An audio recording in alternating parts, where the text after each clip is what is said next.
Крафт Стрит, улица на занетчи и за центарци, ветува Герасимовски, кој трча за градоначалничкото столче повтор пат.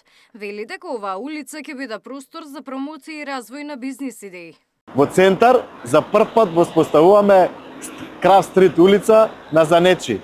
Сите занетчи, уметници и производители ќе добијат свој простор за развој и промоција на идеи и бизнис, а граѓаните ново катче со уникатни македонски производи за центар што го сакаме. Најава за реконструкција на повеќе главни сообраќајни артерии денеска пристигна и од Бован Стефковски, кој повторно трча за градоначалничкото столче во Газибаба. Сме во населеното место Ченто, каде во тек е реконструкција на улицата Палмиро Толјати, една од поважните сообраќајници во општина Газибаба.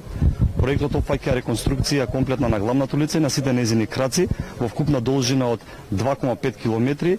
Вкупната инвестиција на овој проект е 37 милиони денари, средства обезбедени од владата на Република Македонија. Кандидатот за градоначалник на левица за аеродром најави дека хигиената ќе биде негов прв приоритет ако стане градоначалник. Број 1 приоритет во оваа кампања е чиста општина. Гледаме како во изминатиот период се трошат над 3 милиони евра за чистење на општината на приватни фирми, кои што реално, да бидеме искрени, не се ни појавуваат да изчистат. Нашата цел е многу едноставна, ќе направиме реорганизација на самото јавно комунално претпријатие во рамки на општината. Габриела Лескова, Сител телевизија.